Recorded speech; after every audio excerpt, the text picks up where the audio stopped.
going on, everybody? It's your boy Adam Wynn Williams. You're now tuned into the 411 for your fantasy football. Hopefully everybody had a good week one of the regular season. We were all excited for football to be back in our lives every Sunday. But unfortunately, there's going to be some winners. There's going to be some losers. It was a lot of losers. It was a lot of upset people. Cam Newton, Curtis Samuel, Jameis Winston, Mike Evans. They fed us a full spoonful of crow. And it didn't taste that good. It didn't taste like chicken. That crow did not taste like chicken. But man, Tampa Bay Buccaneers, they were this week's clickbait. Everybody thought they were going to be getting us a lot of fantasy goodness. Everybody expected a high-scoring game with the 49ers and the Tampa Bay Buccaneers.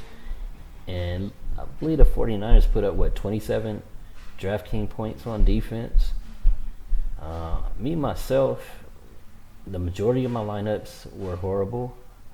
I did get cash out of the guys that I gave you on the video last week. Phillip Rivers at quarterback, Chris Carson at running back, T.Y. Hilton at wide receiver, even Hunter Henry a little bit at tight end.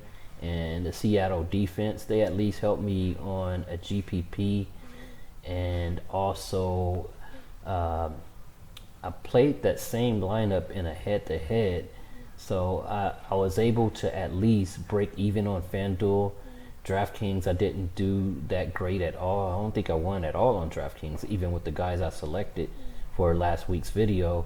How I end up breaking even is playing that Monday night slate, and so that was helpful for me, as well as the showdown on Monday night. So I was able to break even for that week, and I feel fortunate to be able to start all over this week, week 2. Hopefully I'll get a lot of fantasy goodness and be at the top of the leaderboards. So that's what I'm here for, to help you guys get up that leaderboard with me. So I'm going to give you my quarterback, running back, wide receiver, tight end, and defense that I have for this Sunday slate, main slate. Starting off with quarterback Ben Roethlisberger of the Pittsburgh Steelers. I know last week he didn't do that great. He was one of those horrible picks. Roethlisberger completed 57% of his passes. That's 27 out of 47 for 276 yards. He didn't get a touchdown. He did get an interception to the other team. Yeah, Patriots got an interception on him, and they beat him 33-3. Yikes. So, I know he's a risky play this week. Big Ben is now 37 years old. He was inaccurate last week, but we know he don't play well on the road. However, being in home game, facing against the team that he beat in Super Bowl 40, this may make this future Hall of Famer bounce back. He probably feel very excited, knowing it's the first home game in Pittsburgh. So that's why I got Big Ben as my quarterback for week 2. Running back, I have Giovanni Bernard. Joe Mixon injured his ankle last week. Right now he's day to day, so he might end up playing, or what it look like, but he may not play. I know from personal history, breaking my ankle, tearing my Achilles, it ain't the greatest feeling to be on your foot after that. No matter how much you try to wrap things up on it, it's painful, man. So if Joe Mixon does play, I don't think he's going to play that much. So I feel comfortable putting Giovanni Bernard out there on my lineups. I know he's going to be very chalky. It's waiver wire Wednesday, so I know a lot of you guys and gals probably selected him already in your year-long fantasy lineups. So I see him as good chalk. He's good chalk to play Bad chalk would be somebody that hardly gets any playing time. You don't know what they're about, um, but it's an available running back that's going to get a lot of playing time. That would be bad chalk. This is good chalk. We know Giovanni Bernard already hits the field a decent amount of time, even when he's not the starting running back for the Cincinnati Bengals. So that's who I'm selecting. Last week he got, let's see, what did he get last week? Okay, he got 7 carries for 21 yards, 42 yards on 2 receptions.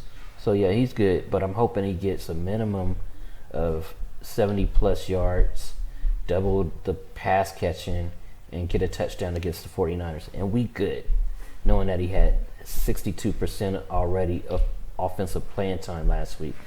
But far as wide receiver, I'm going to stack Ben Roethlisberger with Juju Smith-Schuster, because if I feel like Ben is going to bounce back, he's going to be thrown to his number 1 wide receiver, Juju Smith-Schuster.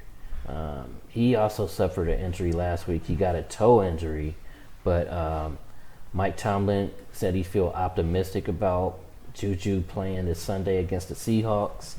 And last week, he got 6 receptions for 78 yards. If he didn't have a toe injury, he probably would have got even more. So yeah, I'm definitely going to play Juju Smith-Schuster. Besides last week, Patriots try to take out the main guys.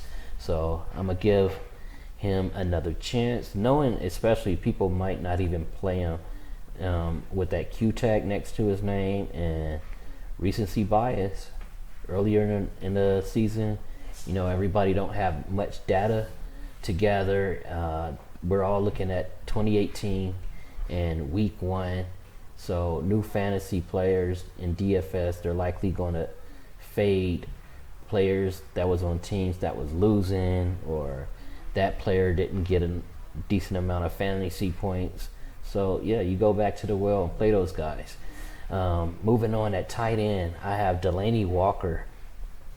I feel like he's going to be chalk because Marcus Mariota, he likes to throw to him a lot. He caught 5 of his 6 targets last week, 55 yards total, and he got 2 touchdowns versus the Browns. We know the Browns is bad against tight ends, but also the Colts are bad against tight ends too. Speaking of recent data, 2018, Colts were 4th worst versus tight ends.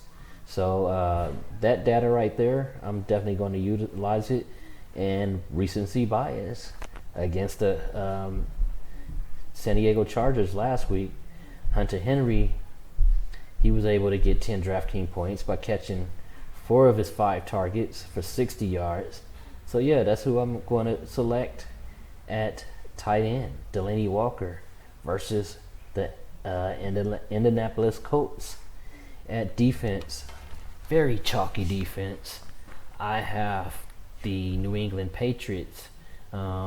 Reason why, the line totals for this week, the Patriots versus the Miami Dolphins, they're expecting the Patriots to win by 18 points.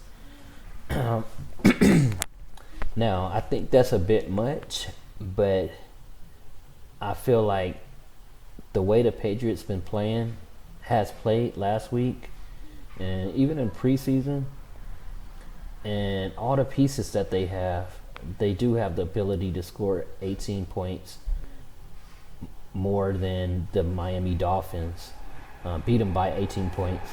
But I'm also going to hedge against them. The reason why, Miami upset New England Patriots last year in Miami. So I'm going to definitely make sure that I build another lineup to go against the New England Patriots and stack the Miami offense. But yeah, I think this line total, 18 points over Miami, is because of the Antonio Brown signing that happened last week. But no one knows if Antonio Brown's actually going to play due to the most recent accusation that went against him this past Tuesday, where his former trainer is filing a civil suit against him, sexual assault civil suit against him. You know, that right there, I want to speak on that a little bit. The sexual assault, because it kind of hit home. I have a relative that dealt with a similar situation, being accused of rape, and luckily he had enough evidence to win that trial. They try to get him to plead guilty to face less prison time, which he's lucky he didn't fall for that, you know, knowing that he was innocent. And hopefully Antonio Brown is innocent with this situation. But what I'm getting at is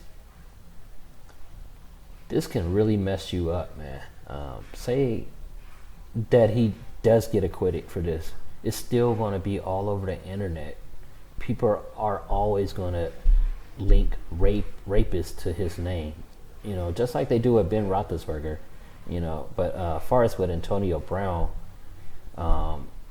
it makes me wonder if, I'm not saying she's a gold digger, but it makes me wonder if it's some kind of motive to, you know, just take him down just because of some other situation that went on with him and her, probably some kind of affair, and all of a sudden things not working right.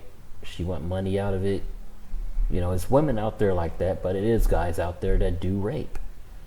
So, you know, I'm neutral with this situation right now, because I wasn't there, you wasn't there. Only those two know what actually went down. But if it is rape, I'm sure some kind of evidence will hit the fan. But it's just a sad situation for Antonio Brown. But civil case, the majority women, all women I know, if they were raped, especially by a celebrity like Antonio Brown, they want him to do time so he's not going to repeat the same offense on another woman. Because rape is a serious thing. And for her to just file a civil suit, it doesn't feel right, man. It really doesn't feel right. You get money and now your emotional pain goes away. Nah, it doesn't work that way. Money can't buy happiness unless you're playing DFS. No, I'm just playing.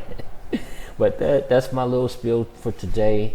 As far as with Antonio Brown, I just wanted to give you my little point of view, the way I look at things, because I see a lot of arguments on Twitter. Some saying he's guilty, some saying he's not. But people are looking at that far as fandom, whether they like the guy or not personally. But yeah, I don't think they should be putting news out there like that unless it's actually true. But hey, we'll all find out eventually if he is a rapist or people are just going after him, and possibly one of the reasons why he's not acting like he's mentally stable this past year. That's what I have, you guys. But let me go back to my lineup. At running back, I gave you Pittsburgh Steelers quarterback. My lineup at quarterback, I gave you Pittsburgh Steelers, Ben Roethlisberger. Running back, I gave you Cincinnati Bengals, Giovanni Bernard, saying that if Joe Mixon does not play. Wide receiver, Pittsburgh Steelers stack, I gave you Juju Smith-Schuster. Tight end, I gave you Tennessee Titans, Delaney Walker. At defense, I gave you the Pittsburgh Patriots. And bonus head stack of the week, Miami Dolphins.